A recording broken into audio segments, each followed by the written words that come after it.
My own brothers died tragically as well, truth be told.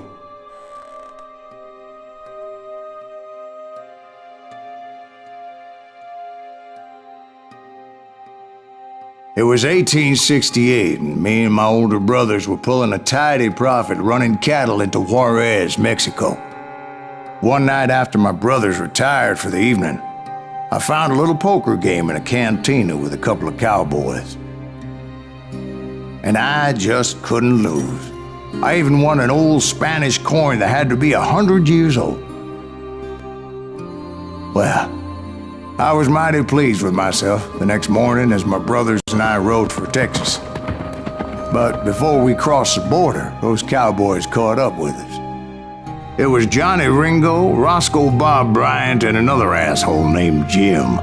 They wanted their money back and everything else we had, including our lives, as those boys didn't want us coming for them later. Bob put that old Spanish coin in my mouth and said, "I won't have it said that I left you with nothing, boy." Well, those horses bolted, and there we hung as those bastards rode away. The branch finally snapped under the weight of the three of us, but being my older brothers were bigger and heavier, they were already dead. And right then I swore to myself that I would avenge them. Ringo you know about. But Bob eluded me, until I heard he was riding with the Wild Bunch.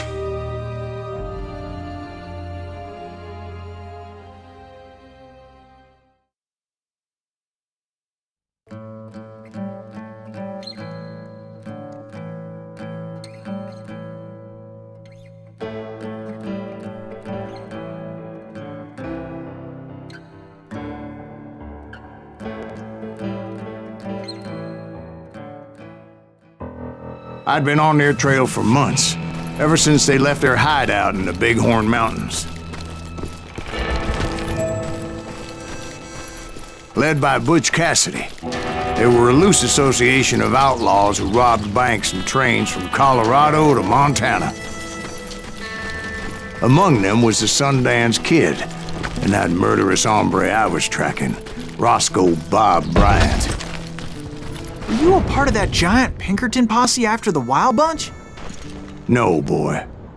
A circus like that would have slowed me down. Besides, I wanted Bryant all to myself.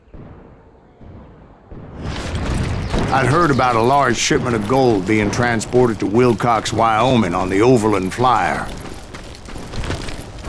I figured the Wild Bunch would likely hit such a treasure, and by God, I figured right. They blew the bridge with the intention of forcing the train to stop. Well, I assumed the Wild Bunch was likely in the still intact part of the train high above. I was determined to make that sumbitch Bob pay for what he did to my brothers.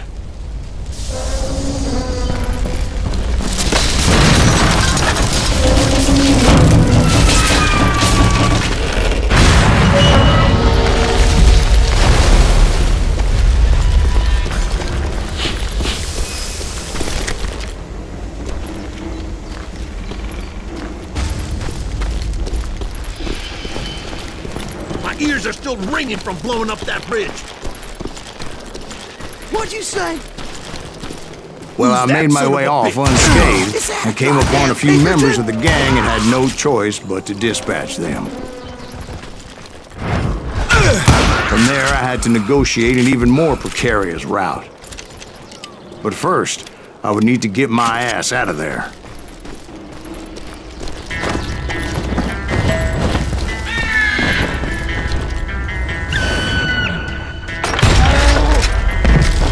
I jumped from the frying pan into the fire as the train was clearly fixing to fall. I found the gang, but in order to find old Bob, I needed to fight my way forward past a whole passel of desperados.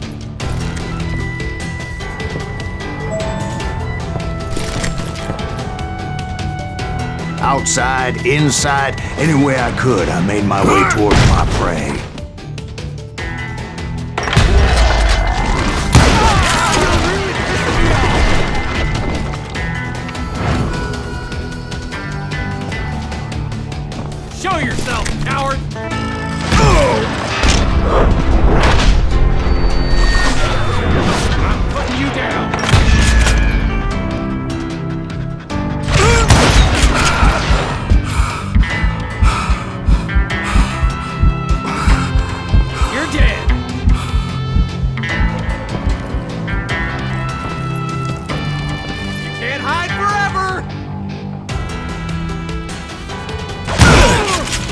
Well, what about the passengers? It was mostly a freight train, as I recall. There were no passengers aboard that day.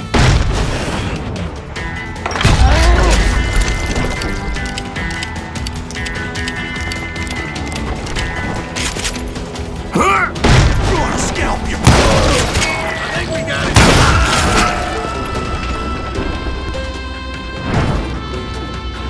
it! You murderous bastard!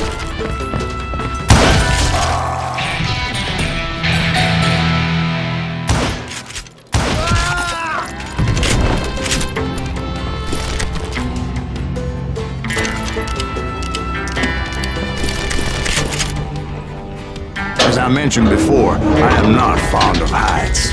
But I was too busy dodging bullets to worry about falling to my death.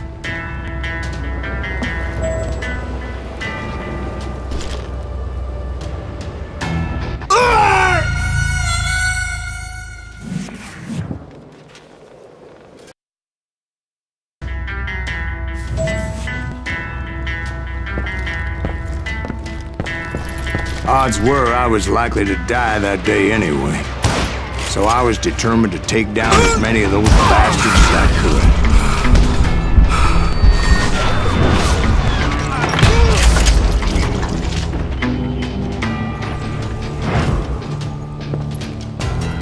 Those are my friends who killed!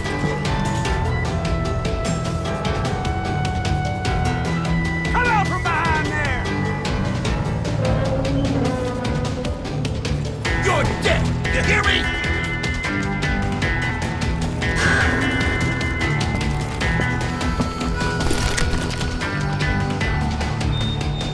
This is it for you!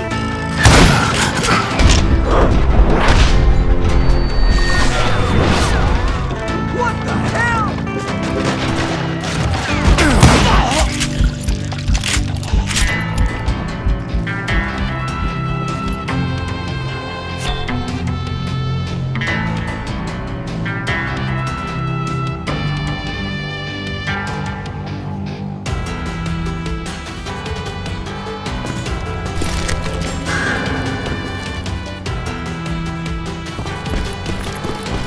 At times, it was like shooting ducks in a shooting gallery.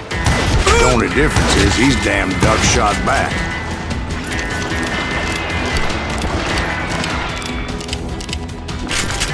That's right! Run!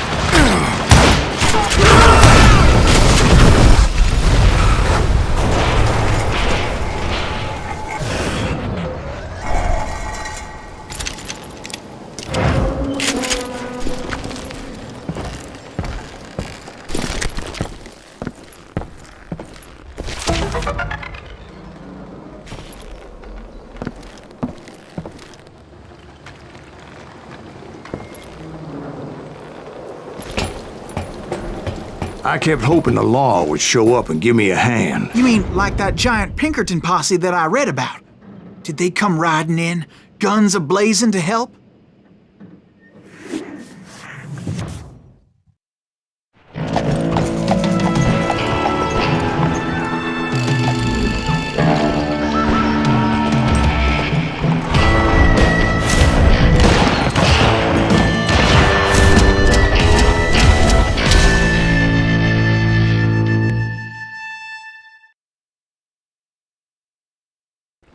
Help? From the Pinkertons? No, son. I had to fight the wild bunch all by my lonesome, as usual. Who the hell is that?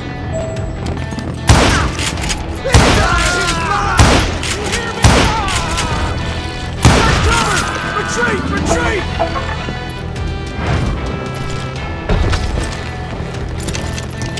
He's killing everybody! They'll kill us all!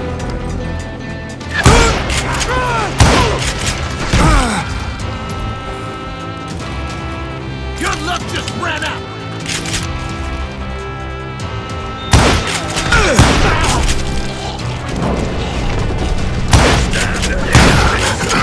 You ready for a belly from a butt shot?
guess is those dime novels didn't portray this as it happened, did they?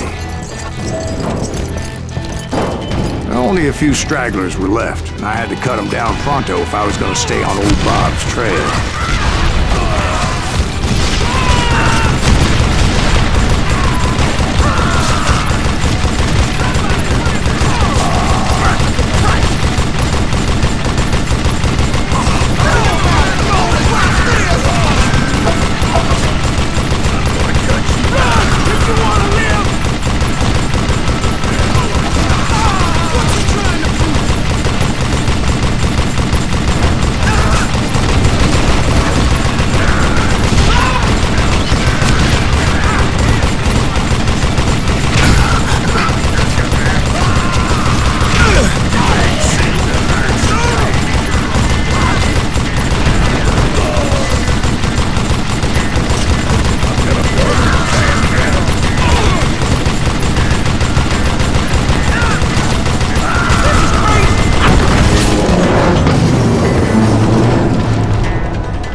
Once I silenced all those guns, I went searching for my nemesis, determined to finally have my justice. But the only survivor who welcomed me was George Flat-Nose Curry. Who was he? The fastest gun in the gang. Right after Sundance, I mean. And Kid Curry. And maybe Elsie Lay. Though some folks might dispute that.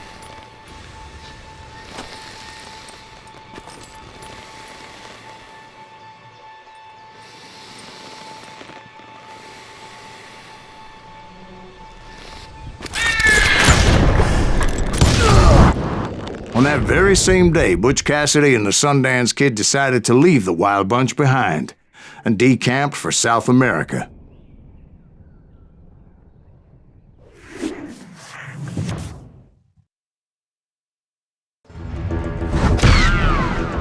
They ended up living down there for many years, but I'm sure you already know all about that.